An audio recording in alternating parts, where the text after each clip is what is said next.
નમસ્કાર વિદ્યાર્થી મિત્રો, સ્વાગત છે આપનું 180 ડિગ્રી મેથ્સ યુટ્યુબ ચેનલમાં। આજે આપણે વિજ્ઞાન ધોરણ 8 પાઠ બીજો સૂક્ષ્મજીવો મિત્ર અને શત્રુ જેની રિવિઝન સ્વરૂપે ચર્ચા કરીશું। સૌપ્રથમ આપણે સમજીએ કે સૂક્ષ્મજીવો એટલે શું। કેટલાક સજીવો એવા છે જેને આપણે નરી આંખે જોઈ શકતા નથી, તેને સૂક્ષ્મજીવો કહે છે। એટલે કે જેને સામાન્ય રીતે નરી આંખે ન જોઈ શકાય તેને સૂક્ષ્મજીવ કહેવાય। સૂક્ષ્મજીવને મુખ્યત્વે 4 ભાગમાં વિભાજિત કરવામાં આવે છે: બેક્ટેરિયા, ફૂગ, લીલ અને પ્રજીવ। આ સિવાય વાયરસ પણ એક પ્રકારના સૂક્ષ્મજીવ છે, પરંતુ તેને સજીવ અને નિર્જીવને જોડતી કડી કહેવામાં આવે છે, કારણ કે એ અત્યંત સૂક્ષ્મ તો છે પણ અન્ય સૂક્ષ્મજીવો કરતાં અલગ છે। તે માત્ર યજમાન કોષમાં જ વિભાજન પામે છે, આથી એને સજીવ અને નિર્જીવને જોડતી કડી કહે છે। સૂક્ષ્મજીવો એક કોષના બનેલા પણ હોઈ શકે કે એક કરતાં વધારે કોષના બનેલા પણ હોઈ શકે।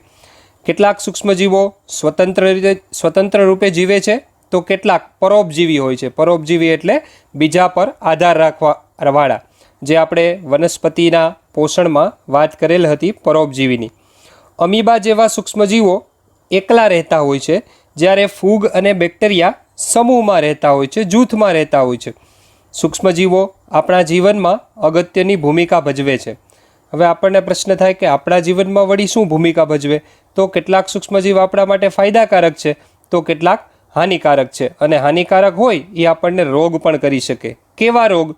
તો સૂક્ષ્મજીવોના રોગની વાત કરીએ। સૂક્ષ્મજીવોથી થતા વાયરસથી આપણને શરદી, ઉધરસ, ઇન્ફ્લુએન્ઝા, પોલિયો, એઇડ્સ, હડકવા અને અછબડા જેવા રોગો થાય।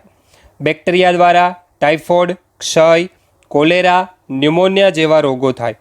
પ્રજીવો દ્વારા મેલેરિયા અને મરડો જેવા રોગો થાય, જ્યારે ફૂગ દ્વારા દાદર, ખસ, ખરજવું જેવા રોગો થઈ શકે। અમુક સૂક્ષ્મજીવોનો ઉપયોગ આપણે દહીં, બ્રેડ, કેક, આલ્કોહોલ અને અલગ અલગ પ્રકારના ઔષધો બનાવવામાં કરીએ છીએ। તો આ રીતે કેટલાક સૂક્ષ્મજીવો આપણા મિત્ર છે, જ્યારે કેટલાક શત્રુ છે। અહીં સૂક્ષ્મજીવોના ચિત્ર દર્શાવેલ છે। બેક્ટેરિયા કુંતલાકાર પણ હોઈ શકે અને દંડાણુ આકાર પણ હોઈ શકે। વાયરસ કે જે સજીવ અને નિર્જીવને જોડતી કડી છે। પ્રજીવો જેમાં અમીબા અને પેરામિશિયમનો સમાવેશ થાય છે। ફૂગ, બ્રેડ મોલ્ડ, પેનિસિલિયમ અને એસ્પરજિલસ। અને છેલ્લે લીલ, ક્લોમિડોમોનાસ અને સ્પાયરોગાયરા। આ 2 લીલના ઉદાહરણ છે। જમીનની માટીમાં રહેલા સૂક્ષ્મજીવોનું નિરીક્ષણ કરવું। ટેક્સ્ટબુકની અંદર 4 પ્રવૃત્તિઓ આપેલી છે, જે તમે જાતે જ કરી શકશો। આ પ્રવૃત્તિઓનો ટેક્સ્ટબુકમાંથી અભ્યાસ કરશું આપણે। અત્યારે આપણે માત્ર થિયરી સમજીએ છીએ। સૂક્ષ્મજીવો ક્યાં રહે છે? તો સૂક્ષ્મજીવો આપણને જમીનમાં, પાણીમાં અને વાતાવરણમાં દરેક જગ્યાએ, તમારી આજુબાજુ ગમે તે જગ્યાએ સૂક્ષ્મજીવો હોઈ શકે, પણ આપણને ખબર ન પડે, કારણ કે તે નરી આંખે જોઈ શકાતા નથી। ઠંડા, ગરમ કોઈ પણ પ્રદેશમાં તે હોઈ શકે, પર્વત પર, જ્વાળામુખી પર, રણથી લઈને દલદલ સુધીમાં ગમે ત્યાં હોઈ શકે। કેટલાક સૂક્ષ્મજીવો અન્ય સજીવો પર આશ્રિત તરીકે તો કોઈ સ્વતંત્ર સ્વરૂપે સમૂહમાં જોવા મળે। જેમ આપણે વાત કરી કે અમીબા સ્વતંત્ર હોય, જ્યારે ફૂગ, લીલ છે એ સમૂહમાં જોવા મળે। સજીવો ઊંચા અને બરફ આચ્છાદિત શિખરો પર પણ જોવા મળે। સૂક્ષ્મજીવો આપણા જીવનમાં અગત્યની ભૂમિકા ભજવે છે। કેટલાક સૂક્ષ્મજીવો ફાયદાકારક છે, તો કેટલાક હાનિકારક છે। કેટલાક સૂક્ષ્મજીવોનો ઉપયોગ આપણને દહીં, બ્રેડ, કેક વગેરે બનાવવા માટે થાય છે। પ્રાચીન સમયથી સૂક્ષ્મજીવોનો ઉપયોગ આલ્કોહોલ બનાવવા માટે થાય છે। પર્યાવરણને શુદ્ધ રાખવામાં પણ તે મદદ કરે છે। આપણને એમ થાય કે એ વળી કઈ રીતે પર્યાવરણને શુદ્ધ રાખે? એ કાંઈ વૃક્ષ ઉગાડતા હશે? ના, તે કાર્બનિક કચરાનું વિઘટન કરી નાખે, જેથી પર્યાવરણમાં શુદ્ધિ આવે। અમુક બેક્ટેરિયા વાતાવરણના નાઇટ્રોજનનું જમીનમાં સ્થાપન કરી જમીનની ફળદ્રુપતા વધારે છે। આ રીતે આપણને ફાયદાકારક છે સૂક્ષ્મજીવો। મેદાની કણકમાં ઈસ્ટની વૃદ્ધિનું નિરીક્ષણ, જે આથો લાવવાની પ્રક્રિયાની વાત છે, તે પ્રવૃત્તિ આપણે ટેક્સ્ટબુકમાંથી જોઈને તમે કરી શકશો. સૂક્ષ્મજીવોનો વ્યાપારી ઉપયોગ. મોટા પાયા પર આલ્કોહોલ, દારૂ, એસિટિક એસિડના ઉત્પાદનમાં સૂક્ષ્મજીવોનો ઉપયોગ થાય છે. જવ, દહીં, ચોખા તથા કચરેલા ફળોના રસમાં રહેલ પ્રાકૃતિક શર્કરામાં ઈસ્ટને ઉછેરીને આલ્કોહોલનું ઉત્પાદન કરવામાં આવે છે. આથવણ. શર્કરાનું આલ્કોહોલમાં રૂપાંતરણ કરવાની ક્રિયાને આથવણ કહે છે. આપણે ઘણીવાર આથવણ ઘરે ઢોકળા કે ઢોસા બનાવતી વખતે આથો લાવેલા હોય તો આપ સૌ તેનાથી પરિચિત હોય. સૂક્ષ્મજીવોનો વ્યાપારી ઉપયોગ. સૂક્ષ્મજીવો દહીં, ચીઝ, પનીર જેવા ડેરી ઉત્પાદનોમાં ઉપયોગી છે. બ્રેડ, કેક, પેસ્ટ્રીઝ બનાવવા માટે બેકિંગ ઉદ્યોગમાં ઈસ્ટનો ઉપયોગ થાય છે. આલ્કોહોલ, દારૂ અને વિનેગરના મોટા પાયા પરના ઉત્પાદનમાં પણ સૂક્ષ્મજીવોનો ઉપયોગ થાય છે. અહીં પ્રવૃત્તિ દર્શાવેલ છે આથવણ લાવવા માટે. શર્કરાનું ઈસ્ટ વડે આથવણ થવાથી આલ્કોહોલ ઉત્પન્ન થાય છે. જે આપણે ઢોકળા અને ઢોસામાં આથાની વાત કરી એ રીતે આથવણ દ્વારા આલ્કોહોલ ઉત્પન્ન કરવાની પ્રવૃત્તિ આપેલ છે. આથવણની શોધ લુઈ પાસ્ચરે 1857માં કરેલી હતી. સૂક્ષ્મજીવોનો ઔષધીય ઉપયોગ. ઔષધિ તરીકે આપણને સૂક્ષ્મજીવો કઈ રીતે ઉપયોગી છે? આપણે સૌ જાણીએ છીએ કે જ્યારે આપણે બીમાર પડીએ છીએ ત્યારે આપણે ડૉક્ટર દવા અથવા ઇન્જેક્શન આપે છે. આ દવા ઇન્જેક્શન જે તે બીમારી પેદા કરનાર સૂક્ષ્મજીવોને નષ્ટ કરે છે અથવા વૃદ્ધિ થતી અટકાવે છે. આ પ્રકારના ઔષધોને એન્ટીબાયોટિક્સ કહે છે. આપણે દવા લેવા જઈએ, ડૉક્ટર દવા આપે અને પછી આપણને સારું થઈ જાય. એનો મતલબ કે આપણા શરીરમાં સૂક્ષ્મજીવોનો પ્રવેશ થઈ ગયો હતો. ડૉક્ટરે દવા દ્વારા તે સૂક્ષ્મજીવોની વૃદ્ધિ અટકાવી દીધી અથવા તો એનો નષ્ટ કરી દીધો, જેથી આપણને સારું થઈ ગયું.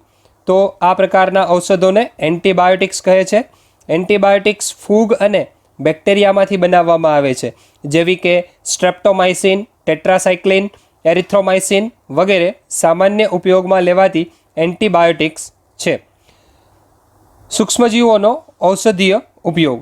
વિશિષ્ટ પ્રકારના સૂક્ષ્મજીવનું સંવર્ધન કરીને એન્ટીબાયોટિક્સનું ઉત્પાદન કરવામાં આવે છે.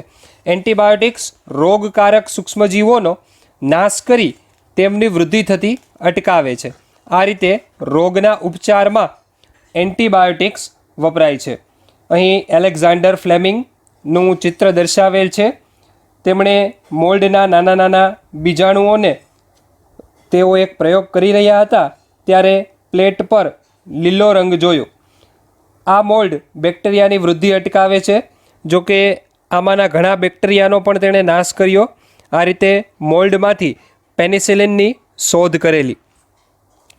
રોગોને થતાં અટકાવવા માટે રસીનો ઉપયોગ થાય છે. આ રસી બનાવવામાં પણ સૂક્ષ્મજીવોનો ઉપયોગ કરવામાં આવે છે.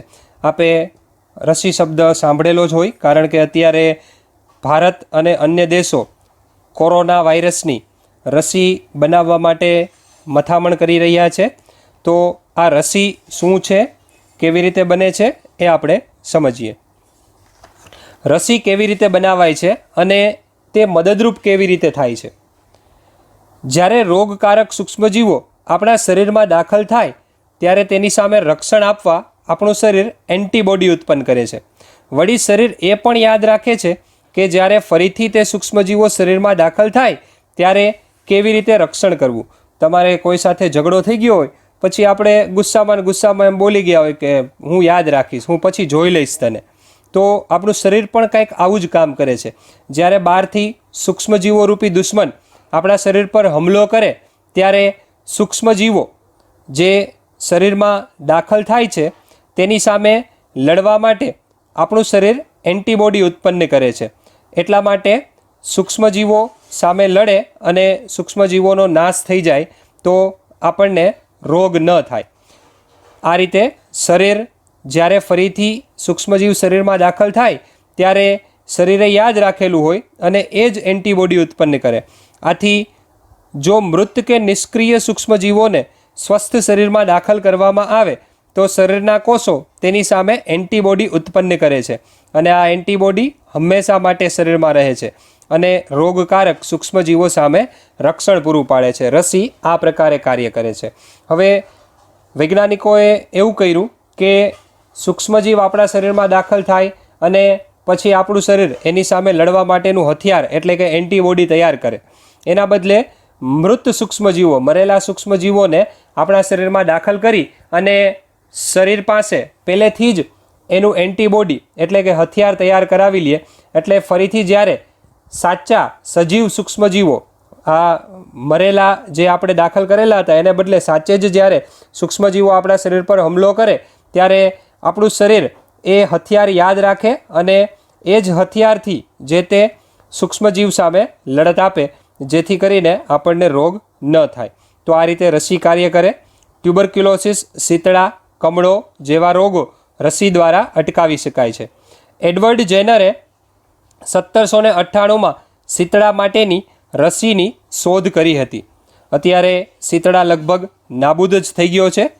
વનસ્પતિ કચરાનું વિઘટન થઈ અને કુદરતી ખાતરમાં રૂપાંતર થાય છે તે દર્શાવવું. આપણે વનસ્પતિના પોષણમાં કુદરતી ખાતર બનાવવાની પાઠ 1ની અંદર કુદરતી ખાતર બનાવવાની પ્રક્રિયા જોઈ લીધેલી છે. અહીં આપણે એની ચર્ચા નથી કરતા. હાનિકારક સૂક્ષ્મજીવો, આપણે વાત થઈ કે કેટલાક સૂક્ષ્મજીવો હાનિકારક છે જ્યારે કેટલાક સૂક્ષ્મજીવો ફાયદાકારક છે. તો હાનિકારક કઈ રીતે? સૂક્ષ્મજીવો અનેક રીતે મનુષ્ય, પ્રાણીઓ તેમજ વનસ્પતિઓમાં રોગ ઉત્પન્ન કરે છે. આથી તેને રોગકારક સૂક્ષ્મજીવો કહેવાય. આ રીતે આપણને રોગ કરતા હોવાથી હાનિકારક કહેવાય. કેટલાક સૂક્ષ્મજીવો ખોરાક, કપડાં અને ચામડાની વસ્તુઓને બગાડે છે.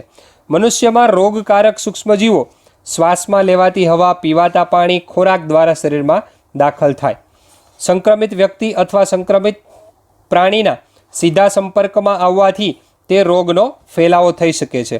એટલે જ અત્યારે આપણને કોરોનાના સમયમાં એવું કહેવામાં આવે છે કે બને એટલું ડિસ્ટન્સ રાખવું, જેથી કરી આપણે સંક્રમિત વ્યક્તિના સંપર્કમાં ન આવીએ અને જ્યાં ત્યાં અડવાથી આપણે સંક્રમિત ન થઈ જઈએ. સૂક્ષ્મજીવો દ્વારા થતા આવા રોગો એક વ્યક્તિમાંથી બીજી વ્યક્તિમાં હવા, પાણી કે ખોરાક દ્વારા ફેલાય છે, તેમજ સંપર્ક દ્વારા પણ ફેલાય છે. માટે જે રોગ સંપર્ક દ્વારા ફેલાય એટલે કે અડવાથી ફેલાય તેને ચેપી રોગ કહેવાય. કોલેરા, શરદી, શીતળા અને ક્ષય જે તેના ઉદાહરણ છે.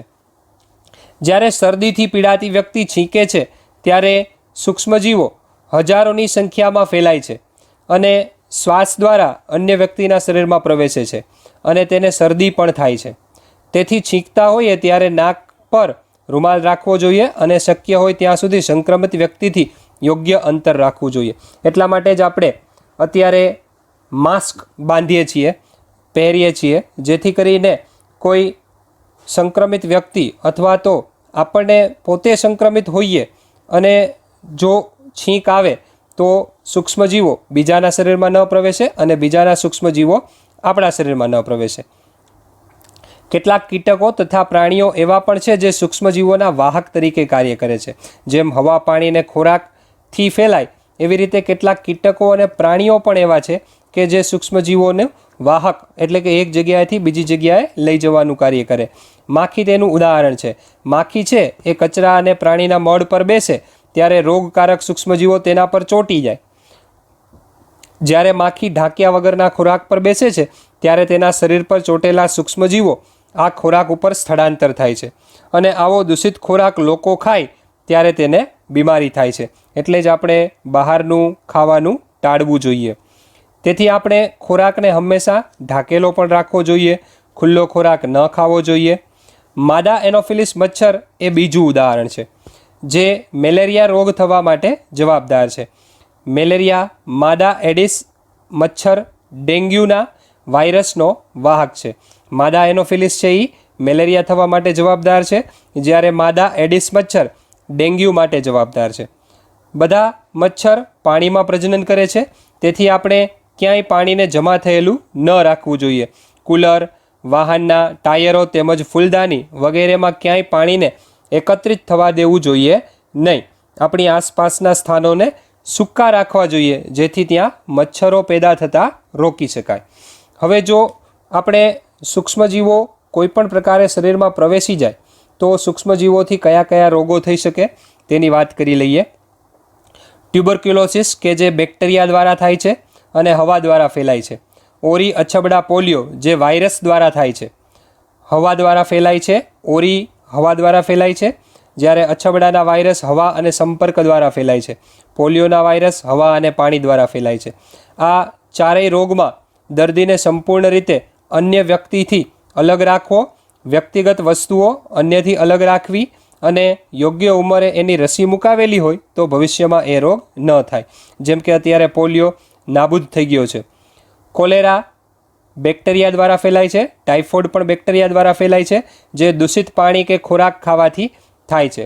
એના માટે આપણે વ્યક્તિગત સ્વચ્છતા રાખવી જોઈએ. એનાથી બચવા માટેના ઉપાયો જોઈએ તો સારી ટેવો કેળવવી જોઈએ, યોગ્ય રીતે રાંધવામાં આવેલો ખોરાક ખાવો જોઈએ, ઉકાળેલું પાણી પીવું જોઈએ અને રસી મુકાવવી જોઈએ. હિપેટાઇટિસ કે જે વાયરસ દ્વારા ફેલાય છે અને વાયરસ દ્વારા થાય છે અને પાણી દ્વારા ફેલાય છે. ઉકાળેલું પાણી પીવાથી અને રસી મુકાવવાથી તેના દ્વારા બચી શકાય છે. મેલેરિયા કે જે પ્રજીવ દ્વારા થાય છે અને મચ્છર દ્વારા ફેલાય છે. આપણે વાત થઈ રીતે માદા એનોફિલિસ મચ્છરના કરડવાથી. મચ્છરદાનીનો ઉપયોગ કરવો જોઈએ તેનાથી બચવા માટે. મચ્છર ભગાડવાના રસાયણો વાપરવા. કીટનાશકનો છંટકાવ કરો. આજુબાજુ પાણી ભરાઈ રહેતું હોય તો તેને દૂર કરવું જોઈએ, કારણ કે મચ્છર છે એ પાણીમાં પ્રજનન કરે અને એની વૃદ્ધિ થતી જાય. પ્રાણીઓમાં રોગકારક સૂક્ષ્મજીવો ખાલી મનુષ્યને જ નુકસાન કરે એવું નહીં, પ્રાણીઓને કે વનસ્પતિને પણ સૂક્ષ્મજીવો નુકસાન કરી શકે. પ્રાણીઓમાં કઈ રીતે રોગ કરે? અનેક સૂક્ષ્મજીવો મનુષ્ય માટે રોગકારક છે તો પ્રાણીઓ માટે પણ છે. એન્થ્રેક્સ એ મનુષ્ય તેમજ પ્રાણીઓમાં થતો એક ગંભીર રોગ છે જે બેક્ટેરિયા દ્વારા થાય છે. ઢોરમાં ફૂટ અને માઉથ ડિઝીઝ વાયરસ દ્વારા થાય છે. આ વાત પ્રાણીઓની થઈ. વનસ્પતિની વાત કરીએ તો મનુષ્ય અને પ્રાણીઓની જેમ વનસ્પતિમાં પણ સૂક્ષ્મજીવો દ્વારા રોગ ફેલાઈ શકે છે. ઘઉં, ડાંગર, બટાટા, શેરડી, સંતરા, સફરજન વગેરે વનસ્પતિમાં પણ સૂક્ષ્મજીવોના લીધે રોગ થાય છે. આપણને એમ થાય કે વનસ્પતિને વળી શું થાય, પણ એના પાક ઉત્પાદનમાં ઘટાડો થાય, ક્યારેક પાક બગડી જાય, તો કેટલાક રસાયણના ઉપયોગથી તેના પર નિયંત્રણ લાવવું જોઈએ. એટલે માટે એવા રસાયણો છાંટવા પડે કે જેથી તેનાથી બચી શકાય. કયા કયા રોગો સૂક્ષ્મજીવો દ્વારા વનસ્પતિમાં થાય છે તેની વાત કરીએ તો સાઇટ્રસ કેન્કર કે જે બેક્ટેરિયા દ્વારા થાય છે અને હવા દ્વારા ફેલાય છે. વનસ્પતિજન્ય રોગોની વાત છે આ, વનસ્પતિમાં થતા રોગો. ઘઉંનો રસ્ટ જે ફૂગ દ્વારા થાય છે, હવા અને બીજ દ્વારા ફેલાય છે. ભીંડાનો પિત્ત જેને ઓકરા પણ કહેવાય, જે વાયરસ દ્વારા થાય છે અને કીટક દ્વારા ફેલાય છે. ત્યારબાદ ખોરાક વિષાક્તન એટલે કે ફૂડ પોઈઝન. તમે એવો શબ્દ સાંભળેલો હોય કે ક્યારેક બહારનું ખવાઈ ગયું હોય કે એવું હોય તો આપણે જે કાંઈ જમીએ આપણને તરત ઉલટી થઈ જાય, કાંઈ પેટમાં ન રહીએ, પાણી પીએ તોય ઉલટી થઈ જાય. એટલે કે તમે જે ખોરાક ખાવ એ ઝેર બની જાય, એટલે એને ફૂડ પોઈઝન કહેવાય. ખોરાક વિષાક્તન એ સૂક્ષ્મજીવો દ્વારા દૂષિત થયેલ ખોરાક ખાવાથી થાય.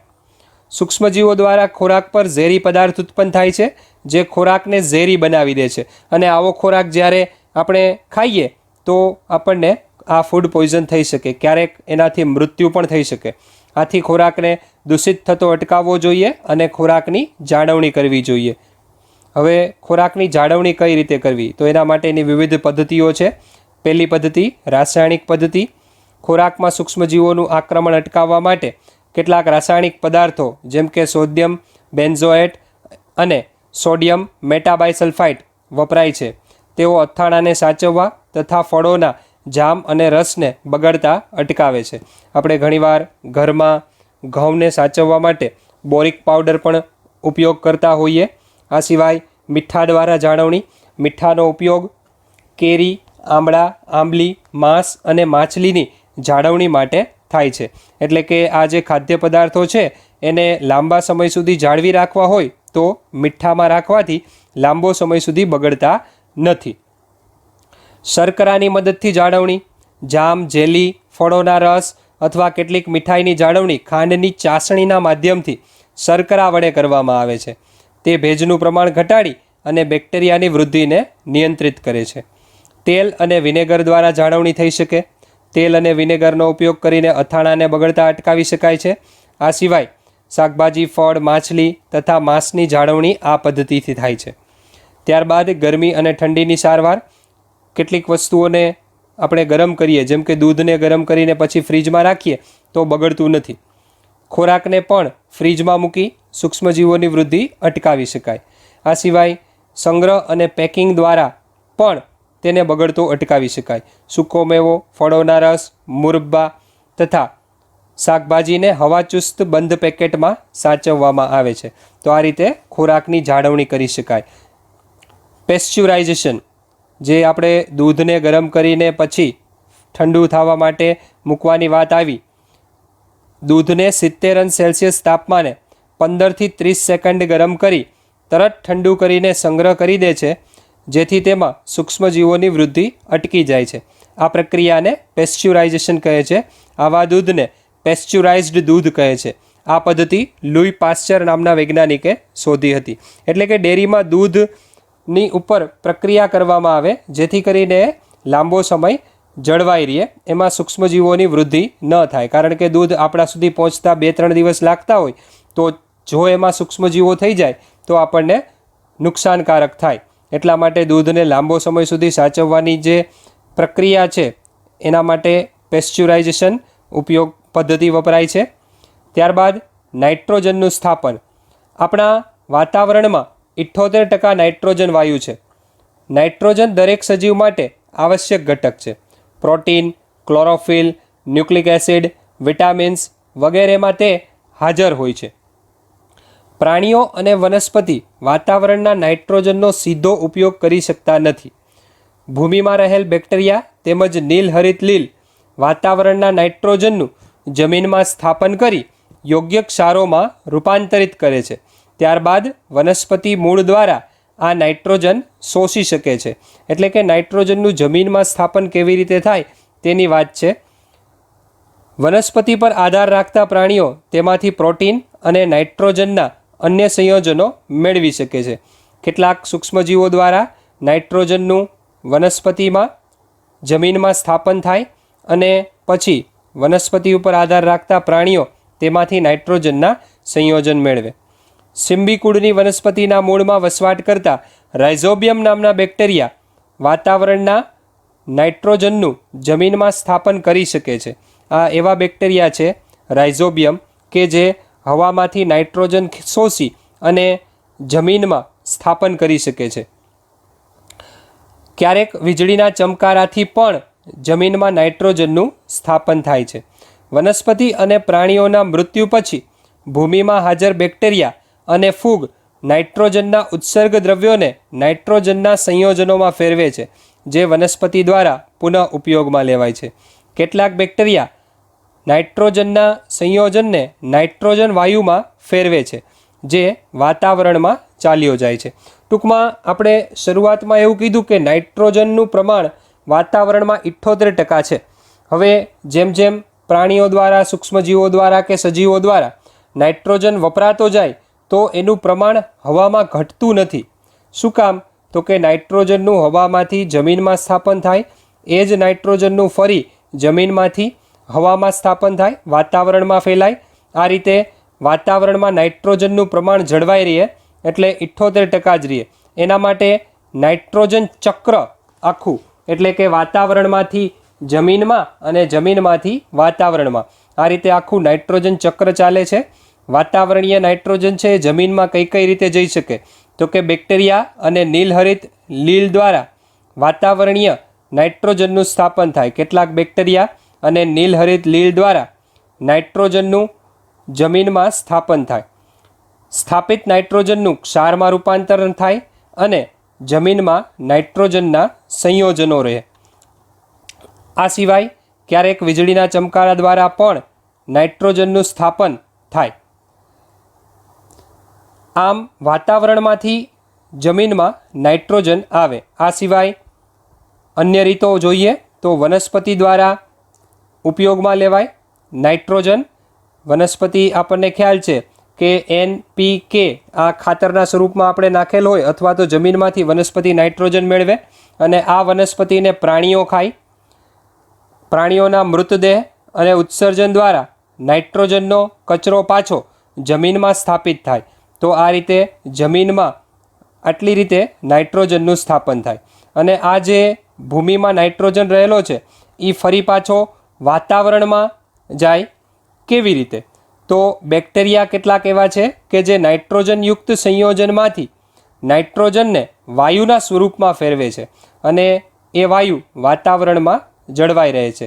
આ રીતે નાઇટ્રોજનનું પ્રમાણ 78% વાતાવરણમાં છે એ જળવાઈ રહે છે, કારણ કે વીજળીના ચમકારા કે કેટલાક સૂક્ષ્મજીવો દ્વારા આ નાઇટ્રોજન જમીનમાં દાખલ થાય છે અને અન્ય કેટલાક બેક્ટેરિયા દ્વારા ફરીથી જમીનમાં જે નાઇટ્રોજનના સંયોજનો છે એનું વાયુમાં ફેરવાય અને વાતાવરણમાં રૂપાંતરણ થાય છે. તો આ વાત થઈ સૂક્ષ્મજીવો, આપણા શત્રુ અને મિત્રો. જો આપને આ વિડીયો ગમ્યો હોય તો લાઈક અને શેર કરજો. જો આપે હજુ સુધી આ ચેનલને સબસ્ક્રાઈબ ન કરી હોય તો સબસ્ક્રાઈબ કરજો, જેથી અવનવા વિડીયો આપણને મળતા રહે. આપ બેલ આઇકન દબાવવાનું ન ભૂલતા, જેથી આપને નોટિફિકેશનમાં લેટેસ્ટ વિડીયો મળતા રહે. Thank you.